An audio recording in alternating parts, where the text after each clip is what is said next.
우리들을 오늘도 구원해 주시고 인도해 주시는 하나님을 찬양합니다. 하나님께서 우리들에게 구원을 주신 것입니다. 예수 그리스도가 십자가의 죽으심으로 그분께서 우리의 모든 죄를 용서해 주시고 구원을 얻게 하신 거죠. 그래서 구원이라는 것은 우리의 노력을 통해서 이루어지는 것이 아니고 그리스도를 통해서 주어지게 되는 거예요. 구원은 그런 의미에서 수동적인 의미를 가지고 있다는 거죠. 에베소 1장에 보니까 하나님께서는 이미 자신의 백성들을 언제 선택하셨는가? 창세 전에, 이 세상을 만드시기 전에 우리의 의지와는 상관없이 자신의 백성들을 자기의 기쁘신 뜻을 따라 선택하셨다고 말씀하고 있는 것입니다.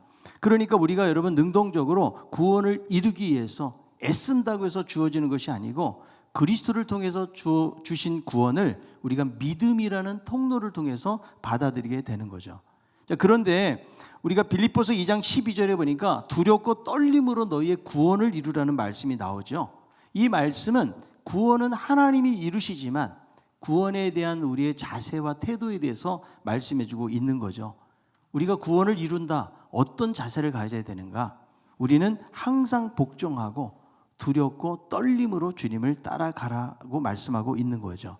그래서 하나님께서 구원을 이루시는데 구원을 받게 된 우리들이 하나님에 대한 경외감을 가져야 된다. 그러니까 신앙생활은 여러분 이 떨림이 있어야 된다는 거죠. 그리고 항상 말씀에 복종하는 삶을 사는 것이 구원을 이루어가는 삶이라고 말씀하고 있는 거죠. 그런데 여러분 우리가 정말 구원을 이루어가는 삶을 살고 있는가? 사실은 불안한 마음이 들 때가 많이 있는 거죠. 내가 정말 하나님의 백성들처럼 살고 있는가? 내가 구원받은 자처럼 살고 있는가? 내가 정말 이렇게 살다가 천국 갈 수 있을까? 때로는 회의적인 생각들이 들기도 하는 거죠. 그래서 두렵고 떨림으로 너희 구원을 이루라는 말씀은 상당히 엄한 말씀이라고 말할 수가 있어요. 그런데 그 말씀 뒤에 나오는 말씀이 어떤 말씀인가 하면 너희 안에 행하시는 이는 하나님이시다. 하나님이 자기의 기쁘신 뜻을 위해서 소원을 두고 우리 안에서 행하신다고 말씀하고 있다는 거죠. 그러니까 우리 스스로가 하나님의 선한 뜻을 이루지 못함을 아시고 하나님을 따라 살도록 소원도 주시고 선한 의지도 주시고 그렇게 하나님이 원하시는 방향으로 나아가도록 우리를 돕고 이끌어 주신다고 말씀하고 있는 것입니다. 사도 바울은 감옥에 있어요. 그러니까 빌립보 교회를 방문할 수가 없는 겁니다.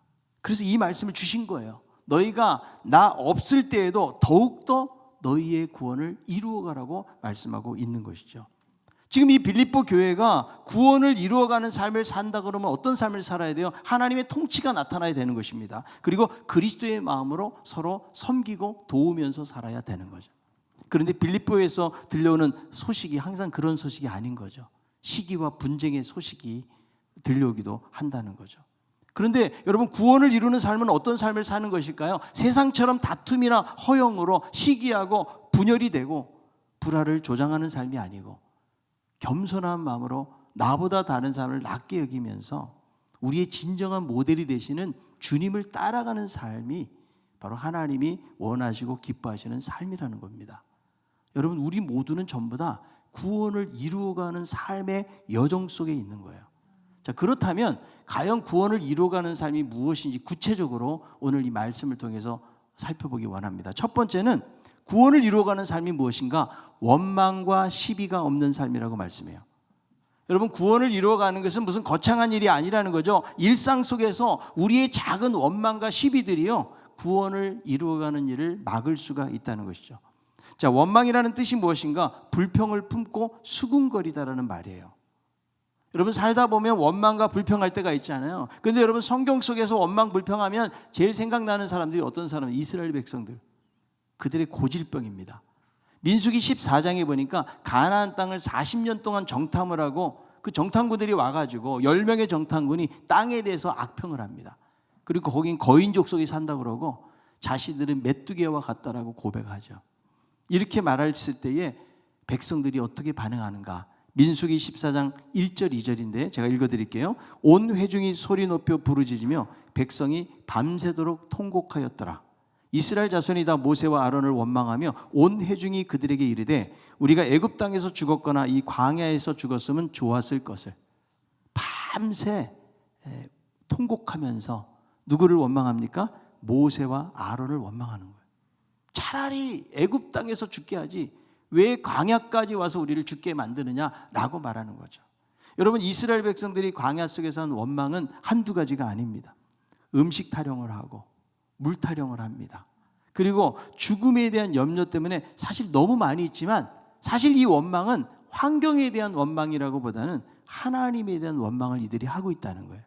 그래서 출애굽기 16장 8절에 보니까 모세가 또 이르되 여호와께서 저녁에는 너에게 고기를 주어 먹이시고 아침에는 떡으로 배부르시리니 이는 여호와께서 자기를 향하여 너희가 원망하는 그 말을 들으셨음이라. 우리가 누구냐? 너희의 원망은 우리를 향하여 함이 아니요 여호와를 향하여 함이로다. 결국 누구를 원망하는 거예요? 하나님을 원망해요. 그래서 계속 이런 말을 되풀이하는 거예요. 이 광야에서 죽었으면 좋았을 것을, 이 광야에서 죽었으면 좋았을 것을. 그런데 문제는 뭐냐면 원망의 소리를 하나님이 듣고 계신다는 거예요. 그래서 민수기 14장 27절에 나를 원망하는 이 악한 회중에게 내가 어느 때까지 참으랴. 하나님도 더 이상 참을 수가 없으신 거죠. 이스라엘 자손이 나를 향하여 원망하는 바 그 원망하는 말을 내가 들었노라. 그들에게 이르기를 여호와의 말씀에 내 삶을 두고 맹세하노라. 너희 말이 내 귀에 들린 대로 내가 너희에게 행하리니. 그래서 여러분, 이스라엘 백성들이 가나안 땅에 들어가지 못한 가장 결정적 이유가 무엇이냐? 원망과 불평을 말로 쏟아놓았고 누가 들으셨다고요? 하나님이 들으셨다. 여러분, 원망하면 왜 안 될까요? 하나님이 우리의 말을 들으시기 때문입니다. 여러분, 살다가 힘들다고 아이고 죽겠다 하지 마세요. 하여간 내가 이 집안에서 빨리 죽어야지 이런 소리 하면 죽는 수가 있어요. 여러분, 힘들다고 어우 나 미치겠다, 여러분 미치는 수가 있는 것입니다. 왜냐하면 하나님이 다 듣고 계신다고 말씀하고 있기 때문에. 그래서 여러분, 우리 인생 속에서 부정적인 태도를 대표적인 것이 무엇이냐? 원망과 불평이에요. 여러분, 우리는 왜 원망과 불평을 하는 것일까요? 사실 여러분, 살다 보면 정말 짜증나고 불평할 만한 일들이 사실 많이 생겨나요. 우리는 야 내가 그래도 감사하고 기뻐해야지 이런 생각은 같지만 나도 모르는 사이에 불평이 쏟아져 나온다. 여러분, 환경이 안 좋아서 꼭 불평하는 것이 아니고요. 신앙생활이 병들고 문제가 생기잖아요. 그러면 감사가 사라져요. 그리고 그 감사가 사라진 자에 채우는 게 원망과 불평이 차지하는 거예요. 이 원망과 불평은요, 불신앙의 열매예요. 하나님이 행하시는 일들을 기다리거나 참지 못하고 있기 때문에 그런 것이죠. 여러분, 한번 생각해 보세요. 내가 살아가면서 나의 입속에서 어떤 말들이 더 많이 나오는가? 여러분, 원망과 불평이 많은 사람은 성경도 자기식으로 바꿔버립니다. 항상 원망하라, 쉬지 말고 불평하라, 범사에 왕짜증 내라, 이렇게 바꿔버리는 거예요. 여러분, 늘 원망만 하는 아들이 있었답니다. 어떻게 대학까지 졸업시켜 놨는데 취업을 하지 않고 하도 아버지에게 원망을 하니까 아버지가 친구에게 부탁을 해 취직을 시켰다는 거죠. 그런데 얼마 동안 다니더니 아들이 하는 말이, 아니 나는 발바닥이 닳도록 뛰어다니면서 홍보물 돌렸는데 과장이라는 작자는 회전 의자에 앉아가지고 전화 안 받는다고 화를 내며 잔소리까지 하는데 내가 세상 더러워서 못 해먹겠다. 며칠 버티지 못하고 나간 거예요. 그래서 그 아들을 주유소에 취직시켜놨대요. 그랬더니 아들이 하는 말이, 누구는 서서 종일토록 기름 넣고 있는데 차 안에서 기다리는 사람들은 껌이나 씻고 있고 내가 더러워서 못 해먹겠다 그러더래요. 그만둔 거예요. 그래서 조금 깨달으라고 아들을 공원묘지 경비원으로 취직을 시켜놨더니 아들이 다니다가 더러워서 못 해먹겠대요. 왜 그러냐고 그랬더니 나 혼자 의자에 앉아있는데 모두들 누워있잖아요. 그러면서 원망을 했다는 말이에요. 여러분, 하나님이 우리를 훈련시키시기 위해서 때로는 어려운 환경의 자리를 우리를 이끌어갈 때가 있는데, 문제는 뭐냐? 우리가 참지 못하고 쉽게 원망과 불평을 쏟아놓을 때가 많다는 거예요. 우리가 여러분, 하나님의 구원 계획을 어떻게 다 알겠어요? 하나님이 우리 한 사람 한 사람에 대한 계획을 가지고 계시면서 때로는 여러 가지 고난과 시련과 난간의 일들이 우리에게 닥쳐오는 거예요. 그럴 때 우리들은 내 안에 소원을 두시고 행하시는 하나님을 바라보면서 나아가야 되는데, 우리도 자칫하면 원망하고 불평하고, 내가 왜 이런 가정에서 태어났나? 내가 왜 이렇게 못 배웠나? 우리 부모님은 왜 그런가? 우리 자식들은 왜 그런가? 우리가 그런 자리에 빠질 수 있다는 거죠. 그래서 여러분, 구원을 이루어가는 삶에서 정말 하지 말아야 될 것이 원망과 불평이에요. 제가 가끔 이야기하잖아요. 절대 원불교 하지 말라고. 원불교. 원망과 불평과 교만. 이게 이스라엘 백성들의 특징이거든요. 여러분, 원망과 불평이 없어지잖아요. 가정의 분위기가 바뀌어요. 여러분들이 원망하고 불평 안 해보세요. 교회 분위기가 바뀌고요. 여러분들의 직장의 분위기가 바뀌게 될 줄로 믿습니다. 여러분, 시비는요, 악한 생각에서 나오는 논쟁이나 다툼인데요. 늘 시비를 거는 사람들이 있어요. 이 사람들의 특징이 뭐냐? 독선주의가 가득한 거예요. 자기만 옳다는 것이죠. 그런데 여러분, 세상이 어떻게 나만 옳을 수가 있겠어요? 우리는 내가 틀린지를 몰라요. 그냥 내 주장이 항상 맞다고 생각하는 사람은요, 그렇게 시비를 일으킬 수밖에 없다는 거죠. 결국 알고 보면 무엇입니까? 교만함이에요. 교만함은 모든 사람의 위에 올라가 있는 거예요. 그래서 그릇된 자신감 때문에 다른 사람에게 시비를 걸고 있다는 거죠. 잠언 26장 21절에 보니까 숯불위에 숯을 더하는 것과 타는 불에 나무를 더하는 것 같이 다툼을 좋아하는 자는 시비를 일으키느니라. 여러분, 공동체를 깨트리는 두 가지 요소가 빌립보서에 나온 대로 다툼과 허영이에요. 다툼을 좋아하면 시비가 일어난다. 그래서 이 빌립보 교회 안에 원망과 시비의 문제가 있었던 것이죠. 여러분, 이 원망과 시비도 겸손한 사람들 사이에서는 생겨나지 않아요. 자기가 잘났다 그러니까 원망하고 시비를 걸게 되어지고 공동체가 하나 되지를 못하는 것이죠. 여러분, 교회가 왜 깨질까요? 이단 때문에 깨지는 수도 있어요. 그러나 공동체 내부에서 원망하고 시비하는 일들도 분열되는 경우가 훨씬 더 많다는 거죠. 우리 신강교회는 다른 사람을 원망해서는 안 돼요. 아멘? 다른 사람이 실수하고 또 죄를 짓고 때로는 잘못할 수 있어요. 그러나 나도 그럴 수 있다는 생각을 해야 돼요. 그래서 관용의 마음을 품고 우리가 원망하고 탓하는 것이 아니고 오히려 그 사람에서 기도해주고 위로해주고 격려해 줄 때에 그것이 구원을 이루어가는 삶이라는 것을 기억할 수 있기를 바랍니다. 여러분, 두 번째로는 흠없고 순전해서 세상의 빛으로 살아가는 것. 왜 여러분 원망과 시비가 없어야 됩니까? 그 이유는 하나님이 어그러지고 거스르는 세대 속에서 흠없고 순전한 자녀로 살아가기를 원하시기 때문에 그런 거예요. 여러분, 흠이 없다는 말은요, 책망이나 비난 들을 말이 없다는 말이에요. 흠이라는 것은 어떤 도덕적인 품위를 말하는 거죠. 순전하다는 것은 어떤 내면적인 순수함을 말하는 거예요. 그러니까 흠이 없고 순전하다는 것은 내적으로나 외적으로 꾸중 듣고 책망 들을 말이 없다는 것을 말하는 거예요. 여러분, 여기서 말하는 것은 완전함을 말하는 것은 아니에요. 우리가 이 세상을 살면서 완전하게 살 사람은 없다라는 거죠. 그런데 하나님의 구원의 관점에서 보면 하나님은 죄인인 우리들을 의인 삼아 주셨어요. 이미 흠없고 순전한 하나님의 자녀들로 우리를 세우셨기 때문에 우리가 여러분 더 이상 정죄의 대상이 되지 않고 주님과 연합된 삶을 살게 되는 것이죠. 여러분, 우리의 옛사람은요, 이미 십자가에서 죽은 거예요. 아멘. 그리고 주님이 부활하시고 살아나신 것처럼 주님과 연합되어서 새 생명을 가진 존재로 우리들은 살아가게 된 거예요. 자, 옆에 있는 분에게 당신은 완전히 새로운 사람입니다. 여러분, 오늘 세례를 받은 사람도 마찬가지예요. 이제 나의 옛사람은 죽은 거예요. 그리고 주님과 함께 연합해서 새로운 생명, 새로운 피조물, 새로운 부활을 경험하면서 사는 존재로 바뀌게 됐다고 말씀해주고 있다는 것이죠. 그러므로 우리들은 하나님의 흠없고 순전한 자녀가 되어서 세상에서 빛을 나타내는 삶을 살아야 된다. 근데 우리가 지금 살아가는 세상이 어떤 세상에 어그러지고 거스리는 세상, 불의와 부정이 가득 찬 세상, 거기서 하나님의 기대는 무엇일까요? 우리가 빛된 생활을 하는 거예요. 우리 자체가 빛이에요. 하나님은 우리를 통해서 그 빛이 드러나기를 원하고 계시다라는 거죠. 그런데 여러분, 광야의 백성들은요, 흠이 있고 삐뚤어진 세대라고 말하고 있거든요. 왜 그래요? 하나님의 언약을 배반했기 때문에. 그래서 이런 전철을 밟지 말라는 거예요. 이제 그리스도 안에서 이 종말론적으로 하나 된 이 교회 공동체는 세상 속에서 빛의 모습으로, 빛의 자녀로 살아가야 될 것을 말씀하고 있다는 거죠. 그래서 여러분, 교회는요, 불신 세상 속에서 사람들의 비난과 책망을 받지 말아야 된다. 여러분, 교회가 교회된 삶을 살지 못하면 분쟁과 시비가 있고 시끄럽잖아요. 우리끼리만 아는 것 같아도 이 소리가 바깥으로 나가요.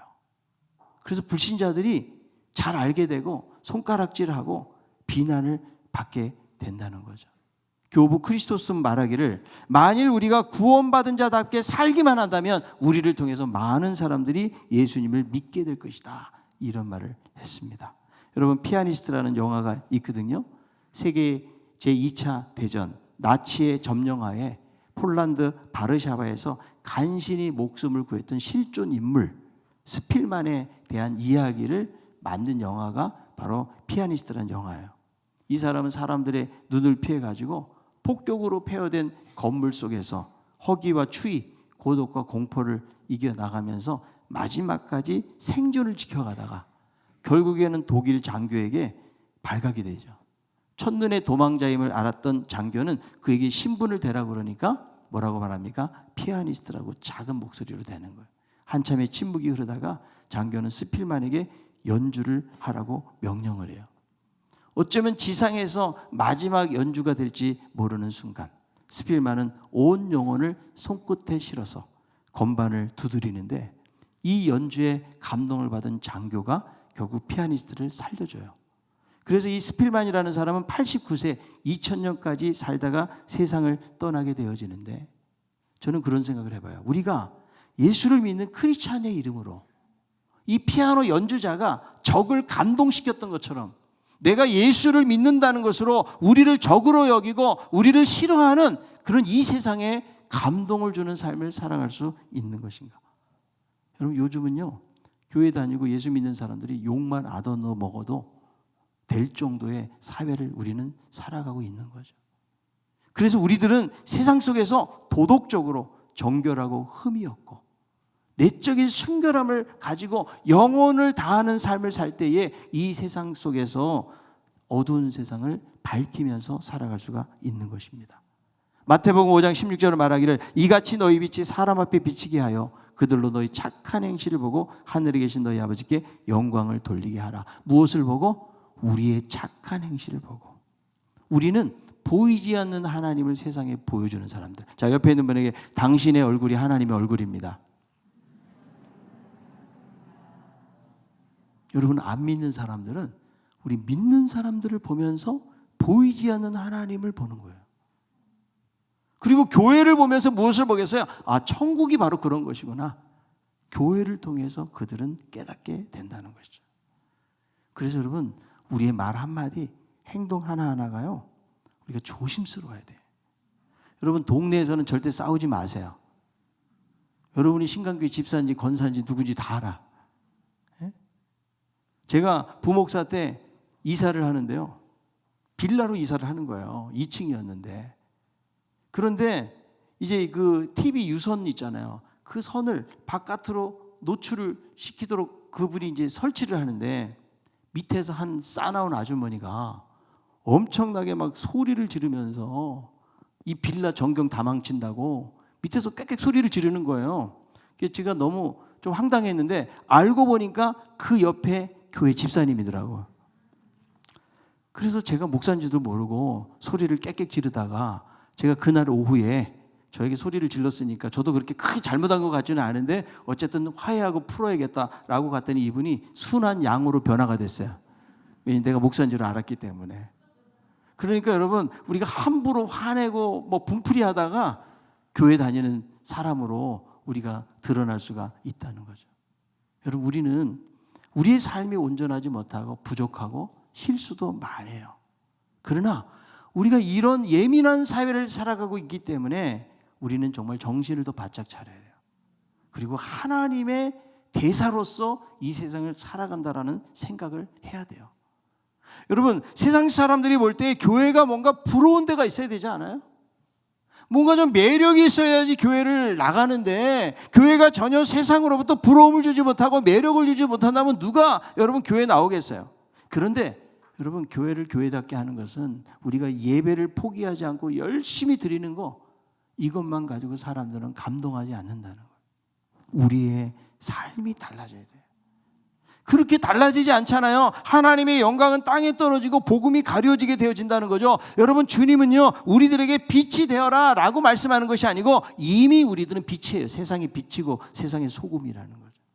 그래서 우리의 밝은 빛을 어그러지고 거스리는 세상에 비추는 사람들이다. 날마다 우리는 진리의 말씀 앞에서 내 자신을 비춰보고 마음의 창문을 닦아내야 돼요. 세상에 잘 비춰질 수 있도록. 물론 여러분, 우리들도 죄에 익숙하고 유혹에 한없이 넘어지기를 잘하기 때문에 우리가 비록 예수 믿는 사람이지만 세상 사람들에게는 어둠처럼 보일 수도 있다라는 거예요. 그래서 여러분, 우리들은 주님을 의지하는 거예요. 주여, 우리의 연약한 우리들을 붙들어 주시고 하나님의 빛을 그들에게 그대로 반영할 수 있는 삶을 살 수 있도록 도와 주시옵소서. 여러분, 이것이 구원을 이루어가는 삶이라는 사실을 기억할 수 있기를 바랍니다. 세 번째는 생명의 말씀을 밝히는 것이 구원을 이루어가는 삶이에요. 여기서 여러분, 밝힌다는 말은 내밀다라는 말인데, 이 내밀다라는 단어가 어떤 단어인지 아세요? 아주 재미있는 단어예요. 세속사회에서 손님에게 술을 권한다라는 그런 의미예요. 그러니까 여러분, 세상 사람들이 만나면 뭘 권해요? 술을 한잔 하자고 권하잖아요. 그게 여러분 어떻게 보면 너무 당연한 문화죠.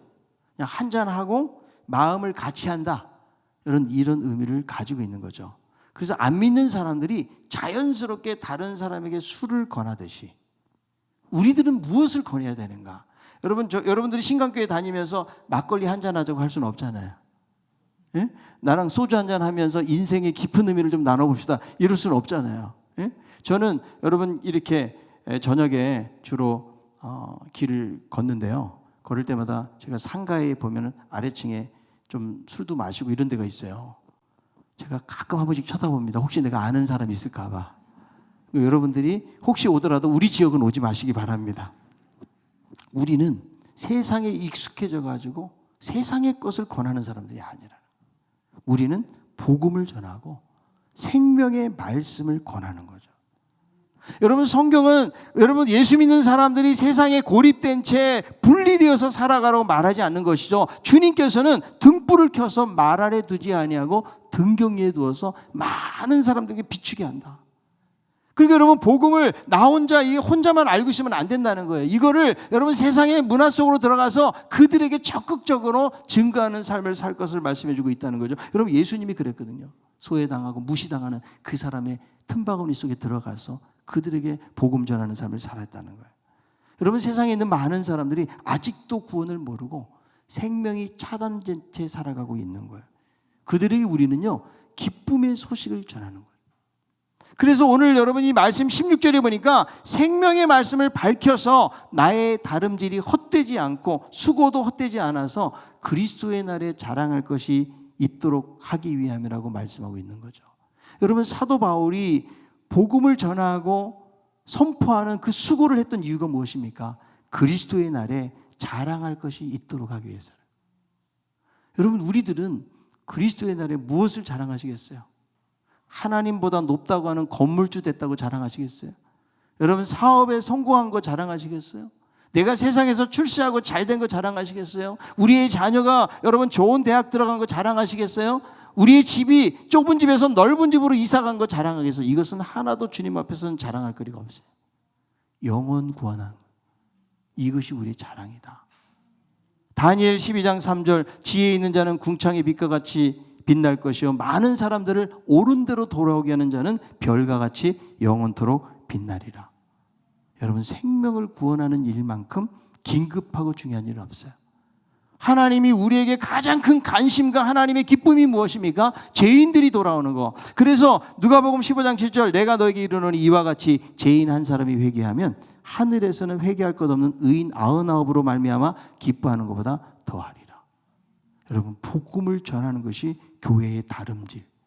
자, 16절에 나의 다름질이 뭐예요? 사도 바울에게 복음을 전하는 것이 자신의 다름질이었다는 거예요. 우리가 여러분 신앙생활하고 열심히 다름질하는 것은 단순히 예배드리고 교회 참석해서 봉사하고 사람들과 교제하고 이것이 다름질이 아니고 생명의 말씀을 밝혀서 다른 사람들에게 전하는 것이 다름질이다. 전당포를 경영하다가 예수를 영접하고 새로운 생활을 하게 된 사람이 있답니다. 신앙생활하면서 주변에 있는 사람들에게 예수를 전하기 시작했어요. 어느 날 술 취한 사람에게 예수 믿을 것을 전했더니 이 술 취한 사람이 빈정거리면서 이렇게 대답하는 거예요. 여보시오, 정말 지옥과 천국이 있고 구원이 있다는 것을 내가 확신한다면 당신처럼 그렇게 소신 없이 전도하지는 않겠소. 나는 더 열정적으로 전도할 거요. 이 말에 이 사람이 충격을 받아서 그때부터 담대하게 복음을 전하게 되었고 1878년 구세군을 창설하게 되었던 윌리엄 부스의 이야기예요. 리처드 백스터는 말하기를 지금 있는 자리에서 복음을 전하지 않는 사람이라면 그가 어떤 자리에 가더라도 복음을 전하지 않을 것이다. 여러분, 전도는 성령이 하시고 하나님이 하시는 일이에요. 야, 누가 이 코로나에 교회 나오겠어? 여러분, 교회 나옵니다. 누가 코로나에 예수 믿겠어? 예수 믿습니다. 우리는 여러분 순종하고 그리스도의 사랑을 전하는 거예요. 그 이후의 역사는 누가 하는 거예요? 하나님이 하시는 거예요. 그래서 여러분, 우리들은 늘 때를 말하지 말고 이 어려운 때에 생명의 말씀을 밝히는 것이 바로 그리스도의 구원을 이루어가는 일이라는 사실을 우리 모두가 기억할 수 있기를 바랍니다. 여러분, 누군가가 전하지 않으면 구원의 삶은 이루어질 수가 없어요. 아니, 나를 그렇게 만났는데 어떻게 나한테 예수 믿으라고 그렇게 한마디도 안 했냐고.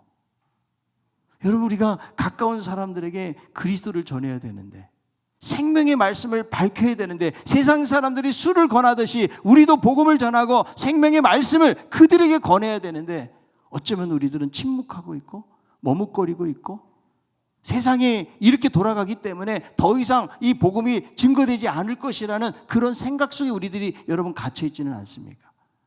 여러분, 하나님의 복음은 계속해서 증거가 되어야 돼요.